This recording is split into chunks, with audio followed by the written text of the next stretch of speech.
The rifle shot echoed through the dusty main street of Redemption Creek, Wyoming Territory, 1876, sending a flock of startled birds into the clear blue sky as Adelaide Blackwood stood over the bleeding body of Frank Tillman, the smoking Colt revolver still clutched in her trembling hand. The crowd that had gathered whispered and pointed, their faces a mixture of shock and morbid fascination as Sheriff Malcolm Briggs pushed through them, his weathered face twisted with anger. "Drop the weapon, Miss Blackwood," the sheriff commanded, his hand hovering near his own holster. "You've gone and killed a man in broad daylight." Adelaide's amber eyes flashed with defiance as she slowly lowered the gun to the ground. "He deserved it," she said, her voice steady despite the chaos around her. "He killed my father." The sheriff's deputy quickly collected the weapon while Briggs grabbed Adelaide roughly by the arm. "That ain't for you to decide, miss. The law will determine what happens to killers in this town." He began dragging her toward the jailhouse at the end of the street, her boots leaving trails in the dirt. "She's telling the truth," a woman shouted from the boardwalk. "Everyone knows what Tillman did to old man Blackwood." Sheriff Briggs ignored the comment, tightening his grip on Adelaide's arm. "Don't matter what he did, we don't tolerate vigilante justice in Redemption Creek." As they neared the jailhouse, a tall figure stepped down from his horse, blocking their path. Preston Cole stood like a mountain in the sheriff's way, his broad shoulders squared beneath a dust-covered duster coat, his face partially hidden by the shadow of his wide-brimmed hat. The crowd fell silent as they recognized the notorious cowboy who'd ridden with the Carter gang before supposedly going straight 2 years ago. "Let her go, Sheriff," Preston said, his voice low but carrying across the suddenly quiet street. Sheriff Briggs sneered. "This ain't your concern, Cole. This woman just committed murder and she's going to hang for it." Preston's hand rested casually near his holster, but his eyes, blue as a summer sky, remained fixed on the lawman. "Frank Tillman shot her father in the back over a card game last month and you did nothing. Everyone in this town knows it." "That wasn't proven," the sheriff snapped. "Neither was what happened today," Preston replied calmly. "At least give her a fair trial." "She'll get a trial before she swings," Briggs promised, trying to push past Preston. In one fluid motion, Preston stepped directly between the sheriff and Adelaide. "Then take me too." A murmur went through the crowd as the sheriff's face reddened with anger. "You willing to throw your life away for a woman you don't even know, Cole?" Preston didn't flinch. "I know enough. I know what justice looks like, and this ain't it." Adelaide stared at the stranger defending her, confusion mingling with the adrenaline still coursing through her veins. "I don't need your help," she whispered, though her heart skipped a beat when those blue eyes briefly met hers. "Everyone needs help sometimes, Miss Blackwood," Preston replied softly before returning his attention to the sheriff. "You want to lock her away? Fine, but you'll have to lock me up too because I won't let you railroad an innocent woman to the gallows without a proper defense." The standoff continued for several tense moments with neither man willing to back down. Finally, Sheriff Briggs spat in the dust. "Fine. You both can cool your heels in my jail until the circuit judge arrives next week. But make no mistake, Cole, you're interfering with the law, and that's not something I take lightly." As the sheriff led them both toward the jailhouse, Adelaide whispered to the tall cowboy, "Why would you do this for me?" Preston kept his eyes forward as he replied, "Because I've seen too many good people die for doing what's right, and shooting Frank Tillman was definitely right." The iron door of the cell clanged shut behind them, the sound reverberating through the small jailhouse. Sheriff Briggs smirked as he turned the key in the lock. "Hope you two get along, because you'll be sharing quarters for the next week. Town ain't got the funds for separate cells for murderers and their foolish defenders." Preston removed his hat and placed it on the small bench that served as the only furniture besides a narrow cot. "We'll manage just fine, Sheriff." Briggs narrowed his eyes. "Don't get too comfortable, Cole. Judge Harrison has a particular dislike for vigilantes." After the sheriff retreated to his desk at the front of the jailhouse, Adelaide finally took a good look at the man who had placed himself in harm's way for her.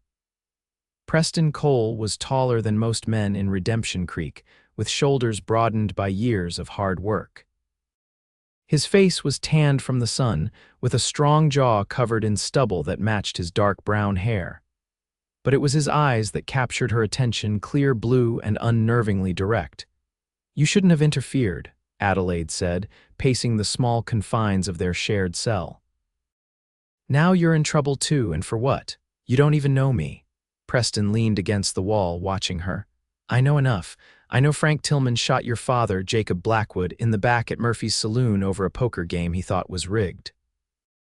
I know Sheriff Briggs did nothing because Tillman pays him to look the other way on certain matters. And I know you've spent the last month learning to shoot that colt so you could get justice when the law wouldn't provide it." Adelaide stopped pacing, surprised. "How do you know all that?" "I've been in town 3 weeks, staying at the boarding house across from your family's general store. I've been watching, listening," he shrugged. "It's what kept me alive all these years." "So you've been spying on me?" Her amber eyes flashed with indignation. Preston shook his head. "Not spying, observing, there's a difference." "Not much of one," she retorted, resuming her pacing.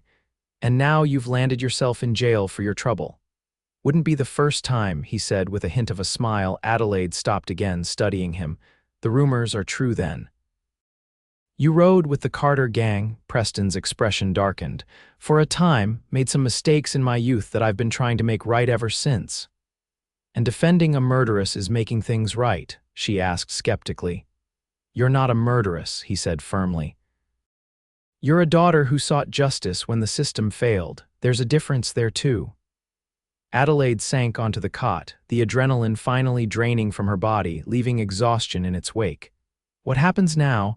Preston moved to sit beside her, leaving a respectful distance between them. "Now we wait for Judge Harrison and prepare your defense. The truth is on our side, Adelaide. We just need to make sure the judge hears it." "And if he doesn't?" she asked, her voice barely above a whisper. Preston's gaze was steady. "Then we'll figure something else out. I didn't step in front of the sheriff just to watch you hang." For the first time since her father's murder, Adelaide felt a flicker of hope. She didn't know why this stranger had chosen to help her, but in that moment she was grateful he had. As night fell over Redemption Creek, the jailhouse grew quiet except for the occasional sound of the sheriff moving around in the front office. Adelaide had claimed the cot, while Preston sat on the bench, his back against the wall. "You should try to sleep," he suggested, noticing her staring at the ceiling. "Tomorrow will be a long day." "I just killed a man," she replied. "Sleep isn't coming easily." Preston nodded. "First time is always the hardest." Adelaide turned to look at him. "How many men have you killed?" He hesitated before answering. "More than I care to remember, none that I'm proud of." "And does it get easier?" she asked. "It shouldn't," he said simply. "If taking a life ever becomes easy, you've lost something important inside yourself." They lapsed into silence again, the moonlight filtering through the small barred window casting shadows across the cell. "Tell me about your father," Preston said after a while. Adelaide's throat tightened. "He was a good man. Came out west after the war with nothing but determination and a wagon full of supplies. Built the general store from scratch, raised me on his own after my mother died of fever when I was 6. She paused, memories washing over her. "He never turned away anyone in need, even when we barely had enough for ourselves." "Sounds like a man worth avenging," Preston said softly. Adelaide nodded, a tear slipping down her cheek. "He was." Preston stood and moved to the cot, sitting carefully at the edge. He offered her his handkerchief, which she took gratefully. "My father died when I was 12, he shared. "Coal mining accident in Pennsylvania left my mother with 5 children to feed and no means to do it." His expression grew distant. "That's when I started making bad choices. Stealing at first, then worse things as I got older. Ended up out west running from the law, fell in with Carter and his boys because they offered protection and a sense of belonging." "What made you leave them?" Adelaide asked, wiping her eyes. Preston's jaw tightened. "They wanted to rob a stagecoach carrying a young family.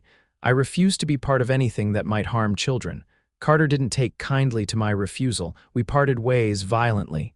"He let you leave?" A humorless smile crossed Preston's face. Not exactly.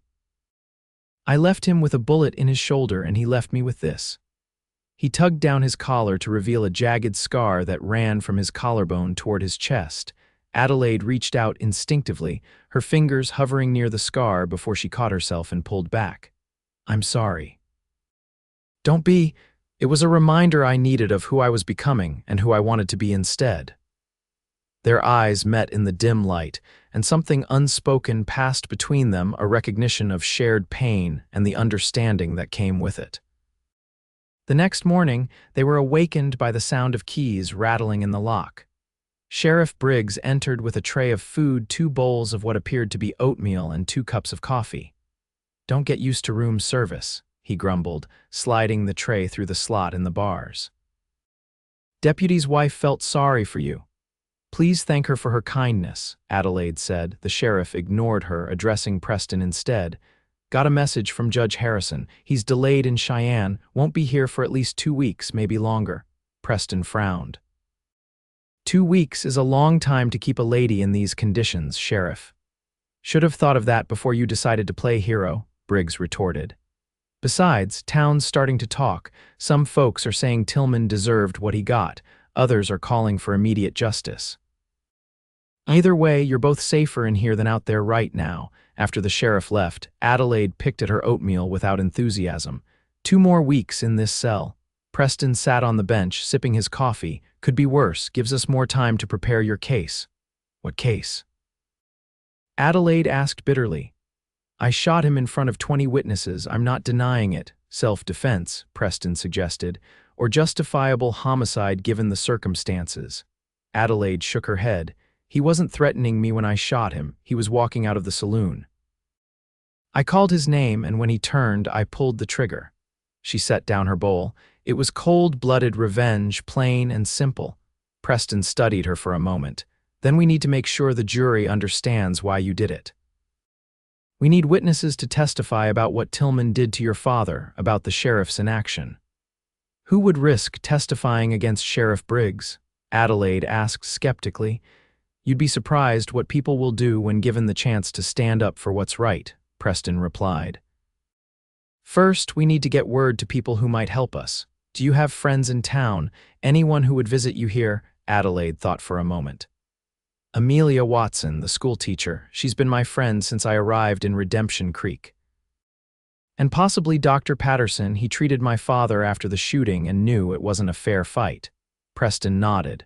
Good. When they visit, we'll ask them to gather statements from witnesses to both shootings. We'll build our case one piece at a time. For the first time, Adelaide allowed herself to consider the possibility of surviving this ordeal. Do you really think it could work? Preston's confident smile sent an unexpected warmth through her chest. I do.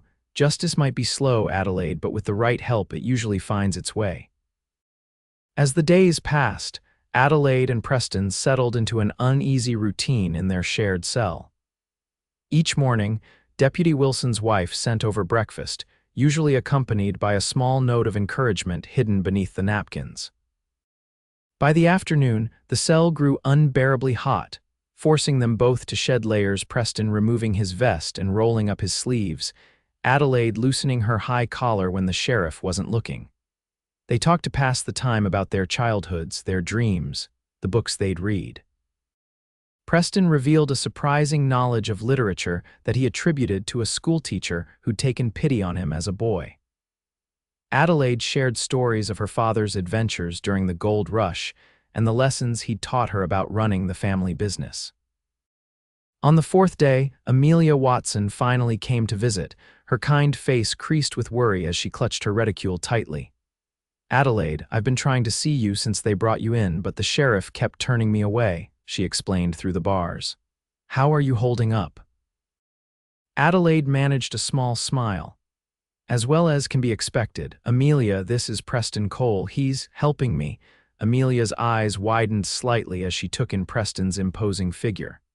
Mr. Cole, I've heard about what you did. That was very brave. Preston tipped his head in acknowledgement. Just doing what needed to be done, madam. Adelaide leaned closer to the bars. Amelia, we need your help. We're building a case for when the judge arrives, and we need witnesses who can testify about what Tillman did to my father." Amelia glanced nervously over her shoulder to where Deputy Wilson sat at his desk, apparently absorbed in paperwork. "I've already started," she whispered. "Dr. Patterson and I have been speaking with people who were at Murphy's that night. 3 men are willing to testify that Tillman shot your father without provocation." Preston stepped forward. "That's excellent news, Miss Watson. Could you also find someone to take statements from these witnesses? Written testimony would strengthen our case considerably." "The new lawyer in town, Mr. Hargrove, has offered his services," Amelia replied. "He's only been here 6 months, so he doesn't have ties to the sheriff yet." "Perfect," Preston said. "And one more thing, could you check on the general store, make sure everything's secure?" Amelia nodded. "I've been opening it for a few hours each day just to keep things running. Your father's ledgers are safe, Adelaide." Tears welled in Adelaide's eyes. "Thank you, Amelia. I don't know what I'd do without you." After Amelia left, promising to return in 2 days with more information, Adelaide turned to find Preston watching her with an unreadable expression. "What?" she asked, self-consciously tucking a strand of hair behind her ear.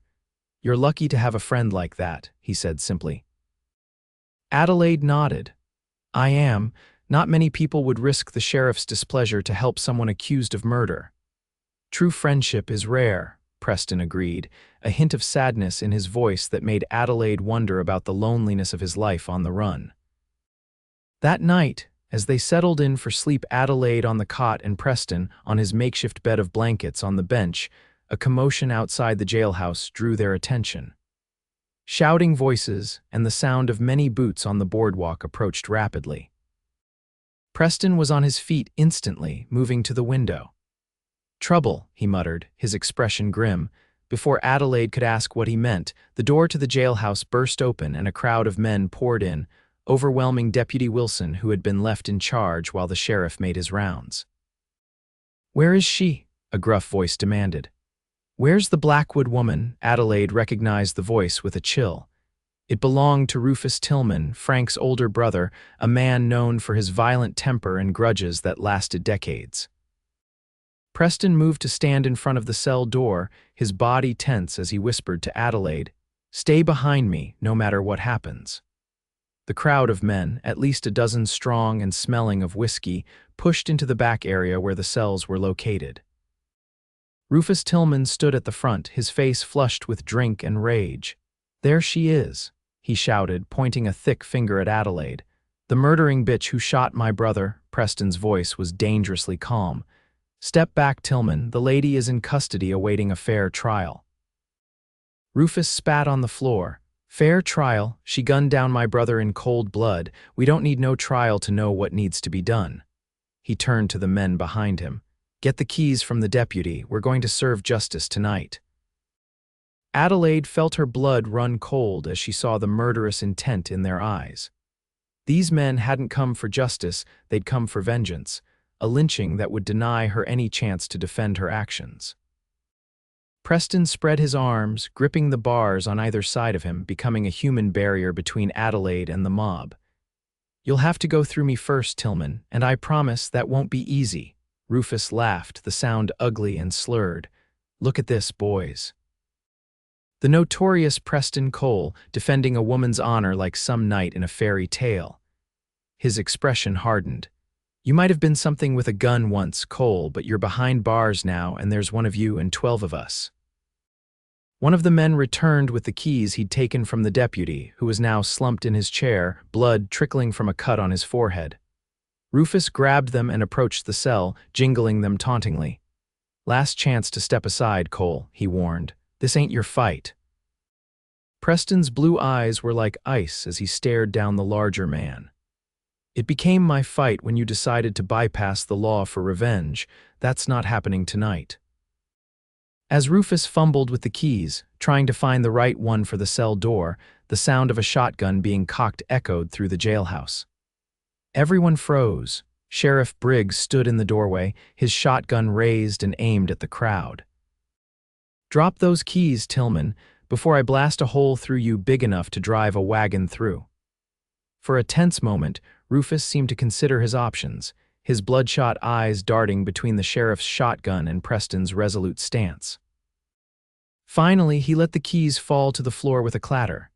"This ain't over," he growled at Adelaide before turning to leave. The sheriff kept his shotgun trained on the men as they filed out, muttering threats and obscenities. When they were gone, he lowered the weapon and approached the cell.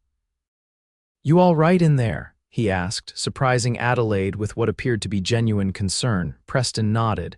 "We're fine. Your deputy might need the doctor, though." Sheriff Briggs checked on his deputy before returning to the cell. "I owe you an apology, Miss Blackwood," he said grudgingly.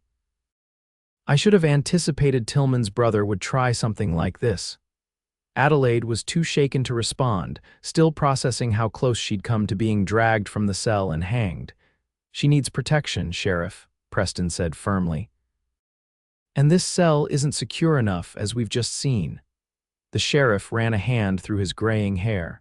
"What do you suggest?" "I don't have the manpower to guard her around the clock." Preston hesitated only briefly. "Let me take her somewhere safe until the judge arrives." "I give you my word we won't flee," Sheriff Briggs laughed bitterly. "The word of an outlaw, that's not worth much in my experience." "Former outlaw," Preston corrected. "And my word is the only thing of value I have left. I wouldn't offer it lightly." The sheriff studied Preston for a long moment, then looked at Adelaide, who was still pale with fear. Finally, he sighed heavily. "Where would you take her?" he asked. "I have a cabin about 10 miles north of town in the foothills," Preston replied. "Remote enough that Tillman and his boys won't find it easily." Sheriff Briggs considered this. "And you'd both return for the trial. No attempts to cross the border into the Dakotas or Montana." Preston met his gaze steadily. "You have my word." After another long moment of consideration, the sheriff nodded. "All right. But I'm sending a deputy to check on you every other day, and if either of you tries to run, I'll have wanted posters from here to Canada with both your faces on them." Relief washed over Adelaide as she realized they were being offered a chance to escape the confines of the cell and the threat of Tillman's mob. "Thank you, Sheriff," she said sincerely. Sheriff Briggs grunted. "Don't thank me yet. You're still facing a murder charge, and harboring a fugitive won't help your case." He unlocked the cell door. "You'll leave at first light through the back door, less chance of being seen that way." As the sheriff walked away to tend to his deputy, Adelaide turned to Preston. "Why did you suggest this? You could have let them take me and saved yourself." Preston's expression was serious as he looked down at her. "Is that really what you think of me, Adelaide, that I would stand by and let a mob lynch you to save my own skin?" She shook her head, ashamed. "No, I just don't understand why you keep risking yourself for me." His voice softened. "Because someone once told me that redemption comes from the choices we make when facing difficult situations. This is my choice." The intensity in his blue eyes made Adelaide's heart beat faster. And for the first time since her imprisonment, she felt something besides fear and grief, a flutter of warmth that both confused and comforted her. Dawn broke with a golden light that filtered through the small window of the jailhouse. Sheriff Briggs arrived early, carrying a bundle of supplies and 2 horses that he'd brought around to the back entrance. "Food for a few days," he explained, handing the bundle to Preston. "Deputy Morris will bring more when he checks on you." Preston nodded, securing the supplies to one of the horses. "We appreciate it, Sheriff." Adelaide had spent the night preparing herself for the journey, washing her face with the basin of water the deputy's wife had brought and rebraiding her long auburn hair. She looked better than she had in days, though exhaustion still lined her eyes. "Miss Blackwood," the sheriff said, his tone formal, "I expect you to adhere to the conditions of this arrangement. Any attempt to escape will only make things worse for you." "I understand, Sheriff," she replied. "I have no intention of running. I want to clear my name properly." Sheriff Briggs seemed satisfied with her answer. "Good. Now you'd best get going before the town wakes up. Tillman was mighty drunk last night, but he'll be looking for revenge once his head clears." Preston helped Adelaide onto one of the horses, a gentle mare with a chestnut coat, before mounting his own stallion. With a final nod to the sheriff, they set off through the back alley and onto a trail that led north out of town. They rode in silence for the first hour, both alert for any signs of pursuit. The landscape gradually changed from the flat terrain surrounding Redemption Creek to rolling hills covered in sagebrush and scattered pines. As they climbed higher into the foothills, the air grew cooler and carried the scent of pine needles and wild flowers. "Not much farther," Preston said as they followed a narrow trail beside a bubbling creek. "The cabin is just over that ridge." Adelaide nodded, too focused on staying upright in the saddle to respond. It had been weeks since she'd ridden, and her muscles protested the unaccustomed activity. When they finally crested the ridge, Adelaide saw a small cabin nestled among the pines beside a clear mountain stream. It was simple but sturdy, with a stone chimney and a small corral for horses. "It's beautiful," she said, taking in the peaceful setting. "How long have you had this place?" "About a year," Preston replied as they approached. "Bought it from an old trapper who was heading back east. Needed somewhere quiet to figure things out." He helped her dismount, steadying her when her legs threatened to give way beneath her. The brief contact sent that same strange warmth through her chest, and she quickly stepped away, busying herself with untying the bundle of supplies. The interior of the cabin was surprisingly comfortable, with a main room that served as both kitchen and living area, and a small bedroom visible through a doorway at the back. Everything was neat and orderly, not what Adelaide had expected from a bachelor's dwelling. "You can take the bedroom," Preston said, setting down their supplies on a rough-hewn table. "I'll sleep out here by the fire." Adelaide hesitated. "I can't take your bed." "You can and you will," he insisted. "You've spent enough nights on that hard jail cot. Besides, I'm used to sleeping rough." Too tired to argue further, Adelaide accepted his offer with a grateful nod. While Preston tended to the horses, she explored the cabin, noting the small bookshelf filled with well-worn volumes, the carefully mended curtains at the windows, and the meticulously organized tools hanging on the wall. When Preston returned, he found her examining his collection of books. "You like to read?" he asked, hanging his hat on a peg by the door. Adelaide nodded, running her fingers along the spine of a leather-bound copy of The Count of Monte Cristo. "My father taught me to read before I was 5. Said knowledge was the one thing nobody could ever take from you." "Smart man," Preston commented, moving to the fireplace to build a fire against the mountain chill. "That was my favorite, by the way. Something about a man wrongfully imprisoned seeking justice appealed to me." Adelaide smiled faintly, returning the book to its place. "I can imagine why." As evening approached, they worked together preparing a simple meal from the supplies the sheriff had provided. Adelaide found comfort in the domestic task, chopping vegetables while Preston tended to a rabbit he'd caught in one of his traps. "You're good with a knife," he observed, watching her efficient movements. She smiled wryly. "Running a general store requires many skills. Preparing food is just one of them." They ate by firelight, the stew they'd prepared warming them from within as the temperature outside dropped with the setting sun. The domesticity of the scene struck Adelaide as surreal. Just days ago she had killed a man, and now she was sharing a quiet dinner with another man she barely knew in a cabin miles from town. "What are you thinking?" Preston asked, noticing her contemplative expression. Adelaide set down her spoon. "That my life has taken the strangest turn. A week ago I was consumed with thoughts of revenge. Now," she trailed off, uncertain how to articulate the confusion of emotions swirling within her. "Now you're wondering if it was worth it," Preston suggested gently. She nodded. "Frank Tillman deserved to die for what he did to my father. I don't regret pulling the trigger, but I never considered what would come after the jail, the threat of hanging, endangering others like you and Amelia." "Revenge rarely brings the peace we hope for," Preston said, his voice carrying the weight of personal experience. "But justice might. Is there a difference?" she asked. Preston considered this as he stared into the flames. "Revenge is personal, driven by pain and anger. Justice is about restoring balance, making things right not just for yourself, but for everyone affected by the wrong." "And which are you helping me seek?" Adelaide asked, meeting his gaze across the fire. A small smile touched his lips. I think we both know it started as one and has become the other. Later that night, as Adelaide lay in Preston's bed, surrounded by the unfamiliar scent of him leather, pine, and something uniquely male, she found herself reflecting on their conversation. The vengeance that had driven her to murder now felt hollow compared to the hope Preston had given her, hope for justice, for a future beyond the grief and rage that had consumed her since her father's death. She also couldn't ignore the growing awareness of Preston as a man.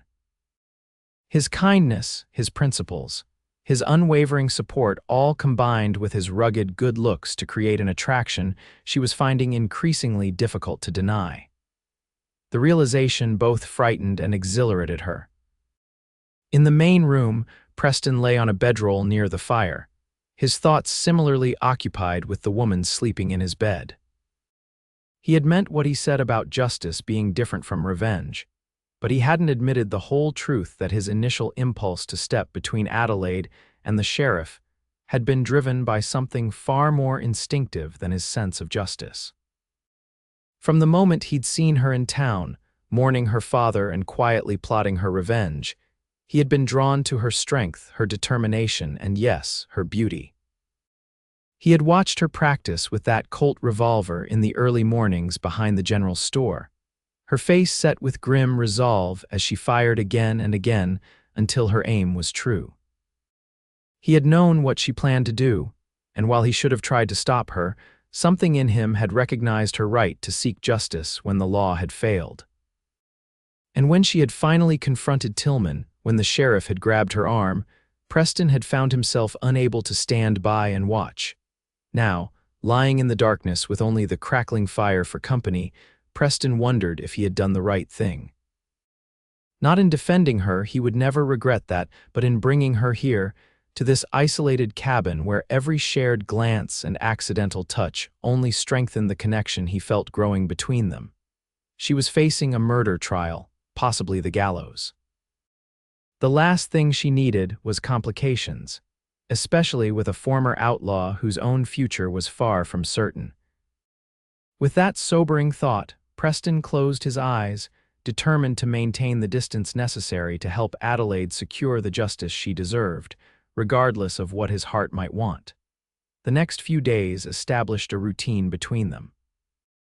Mornings began with Preston checking his traps and hunting while Adelaide prepared breakfast. They spent the afternoons gathering and chopping firewood, tending to the small garden behind the cabin, and preparing for Deputy Morris's visits. The deputy arrived on the third day, bringing more supplies and news from town. Rufus Tillman had sobered up and seemed to have accepted that his brother's killer would face trial rather than frontier justice, though he had promised to testify against Adelaide when the time came.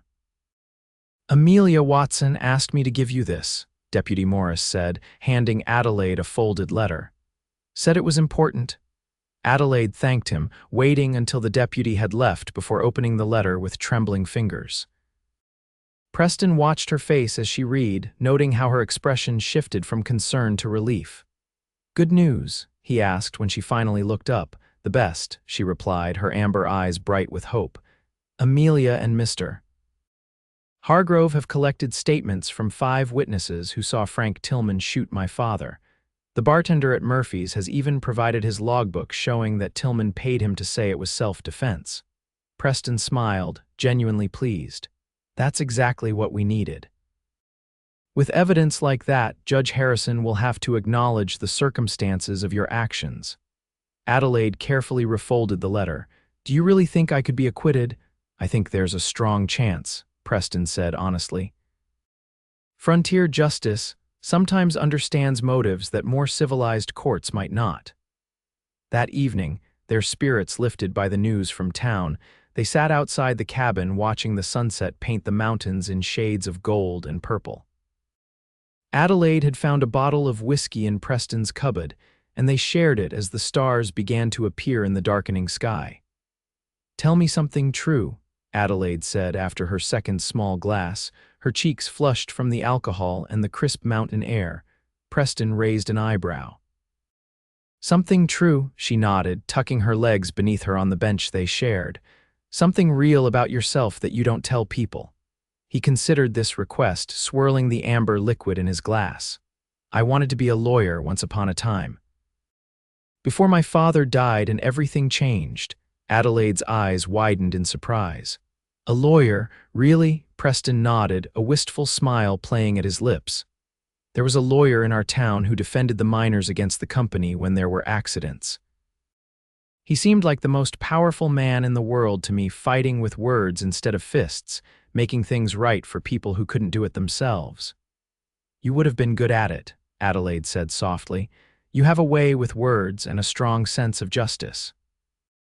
Maybe in another life, he replied. Your turn. Tell me something true, Adelaide Blackwood. She took another sip of whiskey, gathering her courage. I've never been in love, not really. There was a boy back east who courted me before my father and I came west, but what I felt for him was comfortable, safe. She looked up at the star-filled sky. I always wondered if there was something wrong with me, that I never felt the way women in novels describe love, all-consuming, passionate, worth risking everything for. Preston's blue eyes seemed to darken as he watched her profile in the fading light. There's nothing wrong with you, he said, his voice lower than usual. Some feelings only come along once in a lifetime if we're lucky enough to find them at all. Their eyes met, and in that moment, Adelaide felt something shift between them, the careful distance they had maintained dissolving in the face of truth spoken and unspoken. Preston set down his glass and stood abruptly. It's getting cold. We should head inside. Adelaide followed him into the cabin, confused by the sudden change in his demeanor, but acutely aware of the tension that now filled the small space. As they prepared for sleep in their separate areas, few words passed between them. Yet Adelaide felt as though an entire conversation was taking place in the glances they exchanged and the careful way they moved around each other. Later, lying in Preston's bed, she replayed their conversation in her mind. The way he had looked at her when she spoke of love, the intensity in his eyes, it had awakened something within her that both thrilled and terrified her. Was this what she had been waiting for? And if so, why did it have to come now, when her future hung in the balance and any attachment could only lead to heartbreak? Morning brought no clarity, only a strengthened awareness of Preston's presence. They worked together as usual, but every accidental brush of hands, every shared glance carried new meaning. By mid-afternoon, the tension had become unbearable. I'm going to check the traps, Preston announced suddenly, reaching for his hat. I'll come with you, Adelaide said, desperate for fresh air and the chance to clear her head. He hesitated but nodded, and soon they were walking through the pine forest, following a narrow game trail that wound up the mountainside. They moved in silence, the only sounds the crunch of pine needles beneath their boots and the occasional call of a bird overhead. When they reached the first trap, Preston knelt to reset it, explaining the mechanism to Adelaide with careful precision, his voice deliberately neutral. She watched his hands, strong, capable hands that had defended her, cared for her, yet never crossed the invisible boundary between them. Preston, she said softly, unable to bear the pretense any longer. What are we doing? He kept his eyes on the trap, checking for game. We're running low on meat. That's not what I meant, and you know it, he sighed, standing to face her. What do you want me to say, Adelaide? That I'm developing feelings for you that I have no right to feel, that I lie awake at night thinking about you in the next room? That I'm terrified of what might happen when we return to town and face that trial? His brutal honesty took her breath away. Yes, she whispered. That's exactly what I want you to say, because I feel the same way. Preston closed his eyes briefly, as if in pain. We can't do this. You're facing a murder charge. I'm a former outlaw with a price still on my head in 3 territories. Neither of us is in a position to. To what? Adelaide challenged, stepping closer.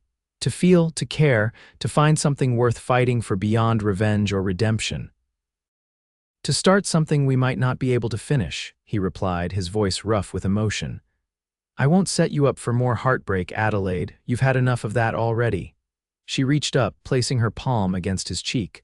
The contact seemed to startle him, but he didn't pull away. What if I'm willing to risk it? She asked. What if some things are worth the risk, even if they might not last? Preston covered her hand with his own, turning his face to press a kiss to her palm. The gesture, so tender and unexpected, sent a shiver through her. "I've spent years running," he said, his eyes searching hers. "From the law, from my past, from myself, but since I met you, all I can think about is standing still, facing whatever comes next."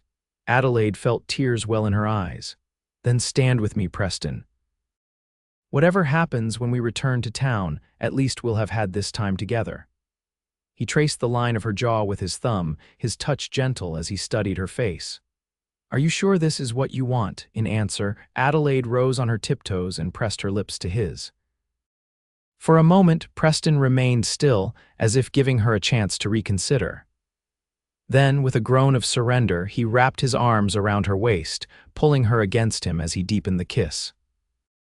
The world seemed to fall away as Adelaide lost herself in the sensation of Preston's mouth on hers, his arms holding her as if she were something precious.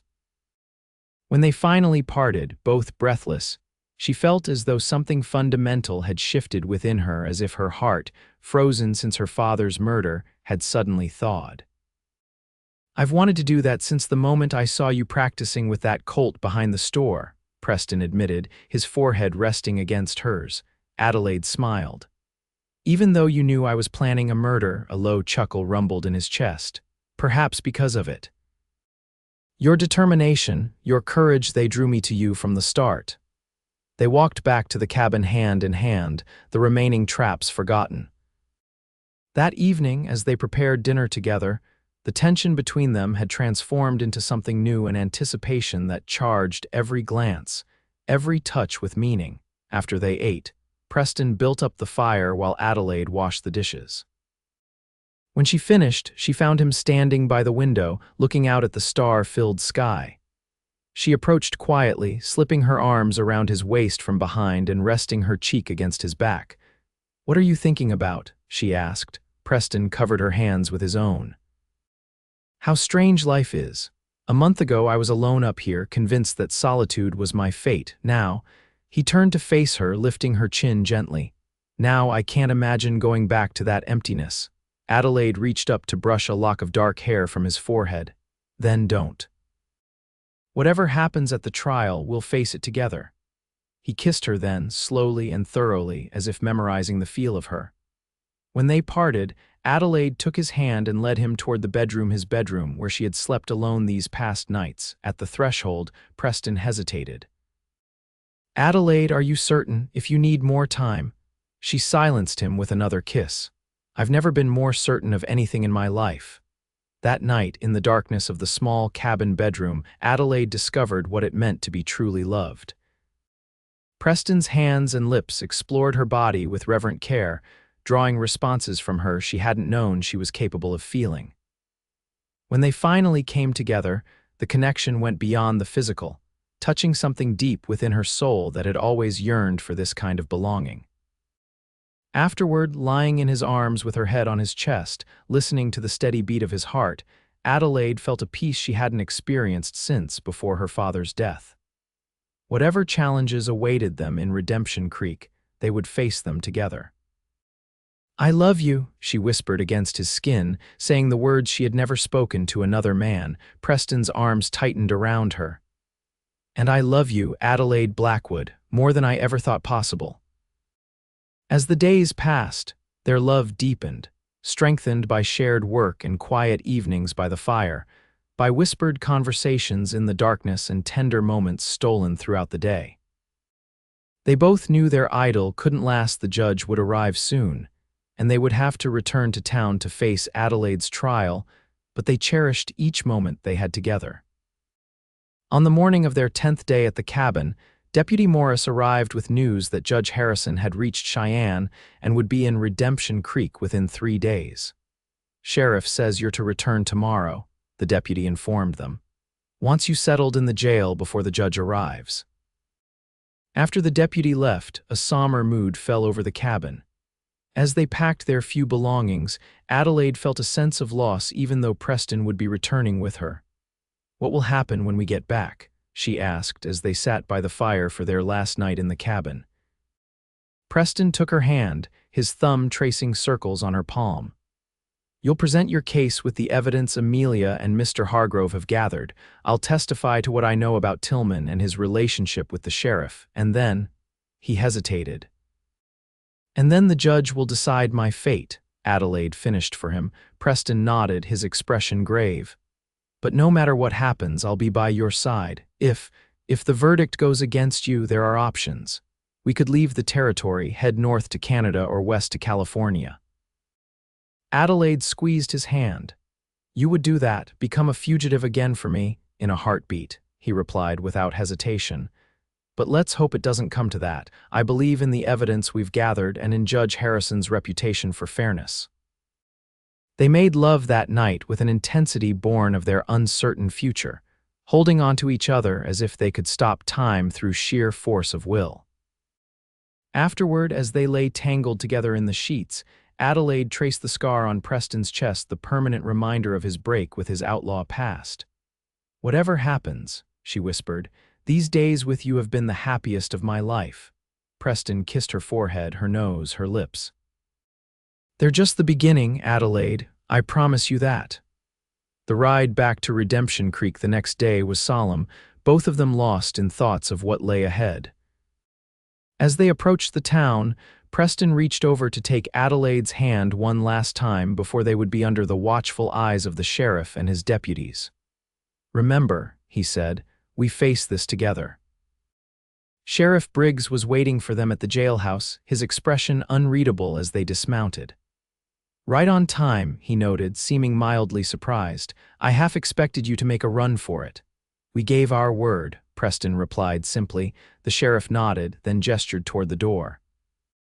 "Judge Harrison arrives tomorrow.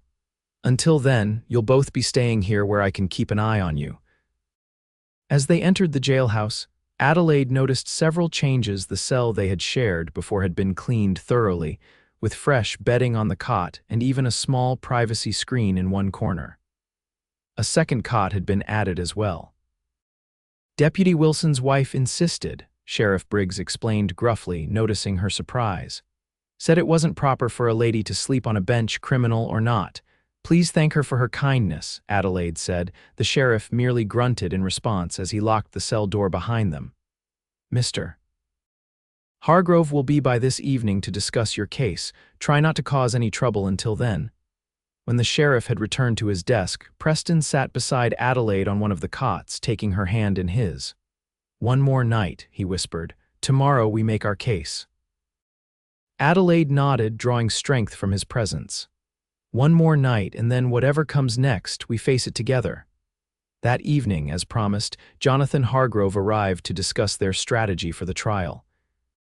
The young lawyer, barely 30 with earnest eyes and a carefully trimmed beard, spread his notes on a small table the sheriff had permitted him to place near the cell. "Miss Blackwood, Mr. Cole," he greeted them formally. "I've prepared what I believe to be a strong case for justifiable homicide based on the evidence we've gathered." For the next hour, they reviewed witness statements, the bartender's logbook, and the testimony of Dr. Patterson regarding Jacob Blackwood's wounds, which clearly indicated he had been shot from behind. "Most crucially," Hargrove explained, "we have 3 witnesses willing to testify that Sheriff Briggs was informed of Tillman's guilt immediately after your father's murder, but took no action due to his financial arrangement with Tillman." Preston frowned. "Will the judge allow testimony that implicates the sheriff?" Hargrove adjusted his spectacles. "Judge Harrison has a reputation for holding law enforcement to the highest standards. If anything, evidence of corruption will strengthen our case that Miss Blackwood had no recourse but to take justice into her own hands." After the lawyer left, promising to return in the morning before the judge's arrival, Preston and Adelaide sat side by side on one of the cots, speaking in low voices to avoid being overheard by the deputy on duty. "You think it will be enough?" Adelaide asked, anxiety creeping into her voice despite her efforts to remain calm.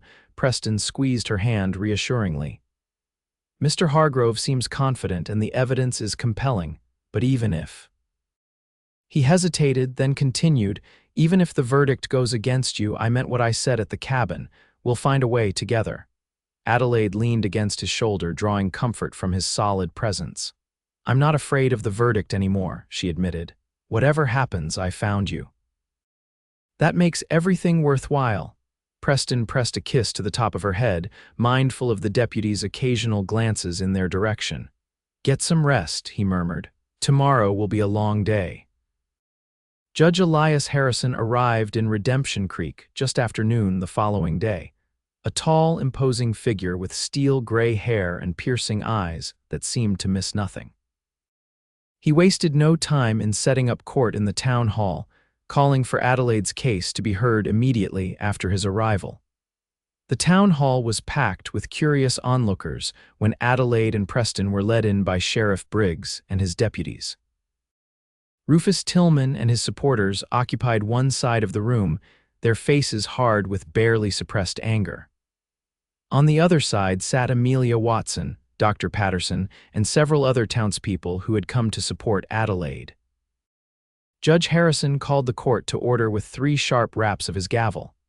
"This is a hearing in the matter of Adelaide Blackwood, accused of the murder of Franklin Tillman on the 15th of May, 1876, he announced, his voice carrying easily through the crowded room. "Mr. Hargrove, you are representing the accused," the young lawyer stood. "I am, Your Honor, along with Mr. Preston Cole, who has been assisting in Miss Blackwood's defense." The judge's eyes flicked to Preston, narrowing slightly in recognition. "Mr. Cole, your reputation precedes you." Preston nodded respectfully. "I hope Your Honor will judge the present case on its merits, regardless of any prior knowledge of my activities." A hint of a smile touched the judge's stern mouth. "Rest assured, Mr. Cole, I am interested only in the facts of the case before me. Now let us proceed." For the next several hours, witnesses were called, evidence was presented, and arguments were made. Mr. Hargrove proved to be a skilled advocate, methodically building the case that Frank Tillman had murdered Jacob Blackwood without provocation, and that Sheriff Briggs had deliberately failed to investigate the crime due to his corrupt relationship with Tillman. Dr. Patterson testified to the nature of Jacob Blackwood's wounds, confirming that he had been shot from behind at close range, consistent with an ambush rather than a fair fight. The bartender from Murphy's Saloon reluctantly admitted that Tillman had paid him to lie about the circumstances of the shooting. When it was Sheriff Briggs's turn to testify, the judge's questioning was pointed and relentless, forcing the lawman to admit that he had accepted contributions from Tillman to supplement his meager salary, though he denied that this had influenced his handling of the murder investigation. Finally, Adelaide herself took the stand, her voice steady as she recounted her father's murder and the desperation she had felt when it became clear that justice would not be served through legal channels. "I knew what I was doing was wrong in the eyes of the law," she concluded, meeting the judge's gaze directly. "But I could see no other way to ensure that my father's killer would pay for his crime. If that means I must hang, Your Honor, then so be it, but I will never regret seeking justice for my father when the law failed to do so." As Adelaide returned to her seat beside Preston, he squeezed her hand beneath the table, his eyes conveying the pride he couldn't express in words. Judge Harrison called for a brief recess to consider the evidence before rendering his verdict. As the courtroom emptied, Preston and Adelaide remained seated, too tense to move. "You were magnificent," Preston whispered. "No matter what happens now, you spoke the truth." Adelaide managed a small smile. "As did you. Your testimony about Tillman's character and his threats against others in town was compelling." When court reconvened 30 minutes later, the tension in the room was palpable. Judge Harrison's face revealed nothing as he took his seat and surveyed the assembled crowd. "Having heard all testimony and reviewed all evidence in this case, I am prepared to render my verdict," he announced. "Adelaide Blackwood, please rise." Adelaide stood, her legs trembling slightly. Preston rose beside her, his hand at the small of her back providing silent support. Judge Harrison folded his hands before him. "Miss Blackwood, The taking of a human life is perhaps the most serious action one person can commit against another. Our legal system exists precisely to prevent individuals from serving as judge, jury, and executioner. Adelaide's heart sank at these words, but the judge wasn't finished. However, he continued, when that system fails, when those entrusted with upholding the law instead subvert it for personal gain, we face a more complex moral question. The evidence presented today clearly establishes that Franklin Tillman murdered Jacob Blackwood in cold blood, and that Sheriff Briggs, through either negligence or corruption, failed to pursue justice in that case. He paused, his gaze moving from Adelaide to Sheriff Briggs, who shifted uncomfortably in his seat. While I cannot condone taking the law into one's own hands, I find that the extraordinary circumstances of this case mitigate the severity of Miss Blackwood's actions. Therefore, I find the defendant guilty of manslaughter rather than murder, and sentence her to time served plus 6 months probation, during which time she will report weekly to. He hesitated, glancing at Sheriff Briggs, then continued. To Deputy Wilson, who will assume the duties of sheriff following this hearing. A collective gasp went through the courtroom, followed by murmurs that grew louder until the judge banged his gavel. Order, he demanded. I have one more matter to address. Sheriff Malcolm Briggs, you are hereby removed from office for dereliction of duty and corruption. You will surrender your badge immediately. Whether further charges will be pursued against you will depend on a more thorough investigation. The courtroom erupted into chaos. Rufus Tillman lunged to his feet, shouting obscenities until deputies restrained him. Sheriff Briggs sat in shocked silence, his face pale. Through it all, Adelaide stood frozen, unable to process what had just happened until Preston's arms encircled her. It's over, he whispered against her hair. You're free. Tears of relief streamed down her face as she clung to him, heedless of the spectacle they were creating. We're both free, she replied, looking up into his beloved face. After the courtroom finally cleared, Judge Harrison approached them, his stern expression softened by what might have been approval. Miss Blackwood, Mr. Cole, he acknowledged them. An unusual case, to say the least. Thank you, Your Honor, Adelaide said sincerely. Your fairness means more than I can express, the judge nodded. Justice sometimes requires looking beyond the letter of the law to its spirit. I believe my verdict honors both. He turned to Preston. As for you, Mr. Cole, I've reviewed the outstanding warrants against you from other territories. Most are quite old and for relatively minor offenses. Given your assistance in this case and the testimony regarding your changed character, I'm inclined to use my influence to have them dismissed. Preston's surprise was evident. That's very generous, Your Honor. Judge Harrison's mouth twitched in what was almost a smile. Consider it an incentive to continue on your current path. Second chances are rare, Mr. Cole. Make the most of this one. With that, he departed, leaving Preston and Adelaide alone in the empty courtroom. Did that really just happen? Adelaide asked, still dazed by the sudden turn of events. Preston laughed, lifting her off her feet in an exuberant embrace. It did. You're free, I'm pardoned, and Briggs is out of office. I'd say that's about as happy an ending as we could have hoped for. She wrapped her arms around his neck, looking into the blue eyes that had become her anchor in the storm. Not an ending, she corrected. A beginning. 3 months later, on a crisp autumn day, Adelaide stood in the doorway of Blackwood General Store, watching as Preston loaded supplies into a wagon outside. The bell above the door jingled as Amelia Watson entered, carrying a basket covered with a checkered cloth. Fresh bread for your journey, she announced, setting the basket on the counter. Though I still don't understand why you have to leave so soon. You've only been married a week, Adelaide smiled, embracing her friend. The cabin is waiting for us and winter comes early in the mountains. Besides, we'll be back in town regularly, you know. I can't leave you to run the store alone forever.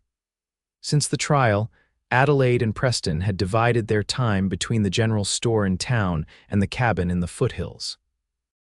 With Deputy Wilson now serving as sheriff, and doing a far better job than his predecessor, Redemption Creek had begun to feel like a true community, rather than a lawless frontier town. Rufus Tillman and his supporters had eventually left for the Dakota Territory, unable to face the daily reminder of Frank's crimes and the town's changing attitude toward the Blackwood name.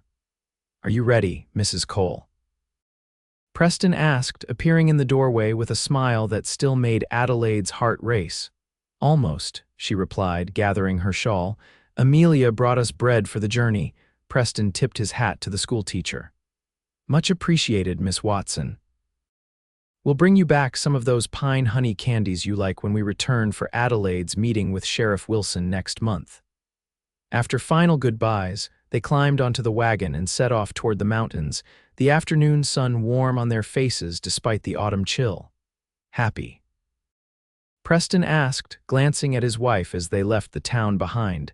Adelaide leaned against his shoulder, contentment filling her heart. "More than I ever thought possible. You," he smiled, the expression transforming his rugged face into something boyishly handsome. "I have everything I never knew I wanted: a pardon, a home, and a wife who's as good with a colt as she is with baking bread." She laughed, the sound carrying on the clear mountain air. "And I have a husband who's as good with words as he is with his hands." Preston raised an eyebrow suggestively. "Is that so, Mrs. Cole? Perhaps I should demonstrate those skills when we reach the cabin." "Perhaps you should," she agreed, her cheeks flushing with anticipation. As the wagon wound its way up into the foothills, Adelaide reflected on the strange journey that had brought them to this moment. From the depths of grief and rage to the height of love and hope, from a jail cell to a marriage bed, life had taken her on a path she could never have imagined when she fired that fateful shot. The sheriff had wanted to lock her away, and the cowboy had stood in front and said, "Then take me too."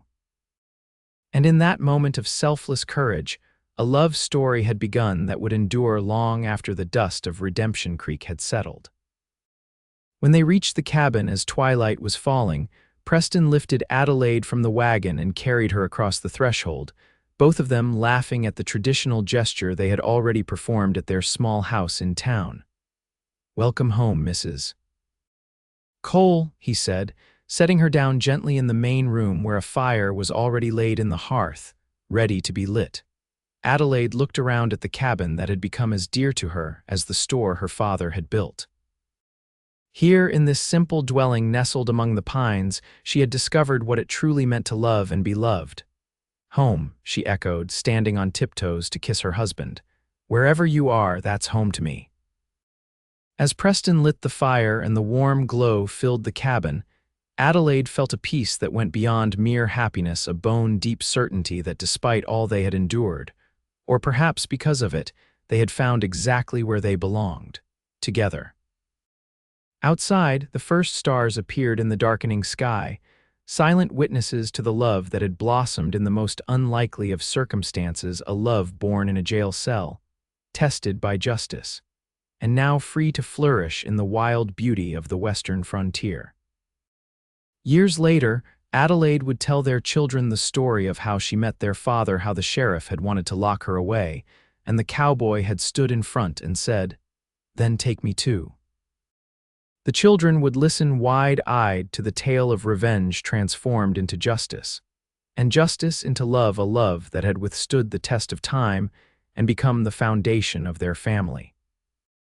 And Preston, gray beginning to streak his dark hair, would add the part Adelaide always left out, how he had watched her from afar, admiring her courage even as he worried for her soul, and how stepping between her and the sheriff had been the easiest decision he'd ever made, because even then, before he knew her name or heard her voice, something in his heart had recognized its missing piece. Together, they built a life rich with purpose and meaning, expanding the general store, helping to establish Redemption Creek's first school, and creating a home filled with laughter and love. And on quiet evenings, when the children were asleep, and the mountain air carried the scent of pine through open windows, they would sit together on the porch of their cabin, hands entwined, marveling at the journey that had brought them home.